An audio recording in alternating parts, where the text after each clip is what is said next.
Hello dear student, हम start कर रहे हैं क्लास 6th साइंस में एक नया chapter 11 light shadows and reflection. आज हम देखेंगे, आप सब लोग लाइट के बारे में अच्छे से जानते हैं। आप देखते हैं जब भी हम सनलाइट में निकलते हैं या लाइट में रहते हैं तो शेडोज़ का फॉर्मेशन होता है और इसी से रिलेट करता है रिफ्लेक्शन। रिफ्लेक्शन मतलब कि banking of light from the striking on the surface, है ना, किसी सरफेस से लाइट का टकरा कर वापस जाना। ठीक है, तो अब हम देखेंगे इन तीनों के बारे में, light, shadows and the reflection के बारे में। We see so many objects around us, हमने बहुत सारे ऑब्जेक्ट अपने आसपास देखे हैं। On the way to school we see things like buses, cars, cycles, trees, animals and sometimes flower.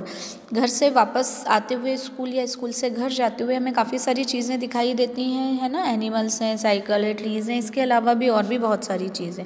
How do you think we see objects, हम चीज़ें देख पाते हैं, है ना, क्यों?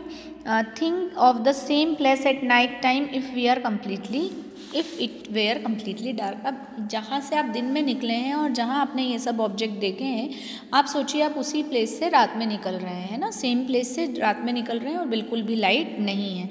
व्हाट विल यू सी, आपको क्या दिखाई देगा? Suppose you go to inside a completely dark room, आप मान लीजिए एक बिल्कुल अंधेरे कमरे में गए। You are able to see any objects in the room, क्या आप कोई भी ऑब्जेक्ट देख पाएंगे? But when you light a candle or a torch, you can see the objects present in the room.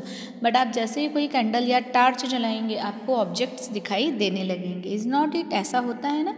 Without light things cannot be seen. Light helps us see the object. बिना light के हम किसी भी object को नहीं देख सकते हैं। लाइट जो होती है वो हमें ऑब्जेक्ट को देखने में हेल्प करती है।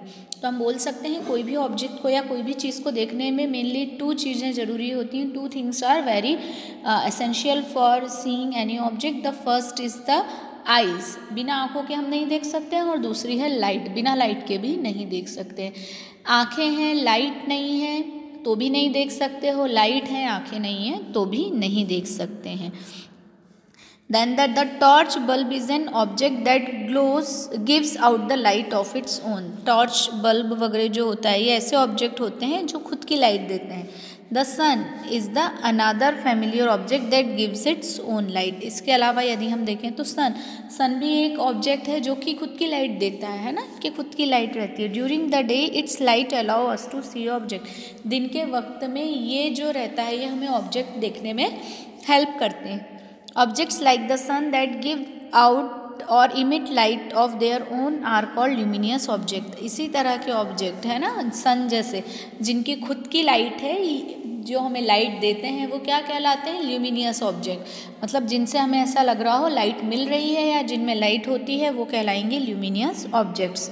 What about object like a chair, painting और ए शू। अब इस तरह से दूसरे ऑब्जेक्ट्स जैसे कि चेयर है, पेंटिंग है, टेबल है ना, वॉल है, तो इस तरह के ऑब्जेक्ट्स जो we see these when light from a luminous object like a sun और टॉर्च और इलेक्ट्रिक बल्ब, है ना।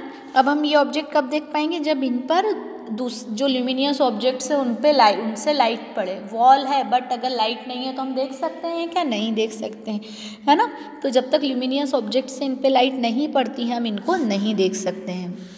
देन हम नेक्स्ट आ रहे हैं transparent, opaque and translucent object. 3 तरह के ऑब्जेक्ट होते हैं, ट्रांसपेरेंट, ओपेक एंड ट्रांसल्यूसेंट। क्या होता है? Recall our grouping objects opaque, transparent और ट्रांसल्यूसेंट, हमने चैप्टर 4 में पढ़ा था। If we can not see through an object at the all it is an opaque object. यदि हम किसी ऑब्जेक्ट के आर पार बिल्कुल भी नहीं देख पा रहे हैं तो वो ऑब्जेक्ट कौन सा होता है? Opaque object. जैसे वॉल के हम उस पर कुछ भी नहीं देख सकते तो वो ओपेक है, ठीक है। अब यदि मान लीजिए हम किसी ऑब्जेक्ट के आर पार बिल्कुल देख पा रहे हैं, है ना, मतलब हमें उस तरफ क्या है वो दिखाई दे रहा है, तो वो जो कहलाता है वो ट्रांसपेरेंट। जैसे विंडोज़ है ना, ग्लास विंडोज़ जो होती हैं वो क्या होती हैं? ट्रांसपेरेंट होती है, ग्लास के हम आर पार देख सकते हैं, ठीक है। तो ये ऑब्जेक्ट जो होते हैं वो क्या कहलाते हैं? ट्रांसपेरेंट। अब ट्रांसलूसेंट क्या होते हैं? इनके आसपास हम देख तो सकते हैं बट बहुत क्लियरली नहीं देख सकते हैं, तो ये ट्रांसलूसेंट कहलाते हैं। जैसे पेपर पे ऑयल लगा दो तो आपको उस तरफ का दिखाई तो देगा बट एकदम क्लियरली नहीं दिखाई देगा, तो ऐसे ऑब्जेक्ट ट्रांसलूसेंट कहलाते हैं। इसके बाद का हम नेक्स्ट वीडियो में देखेंगे।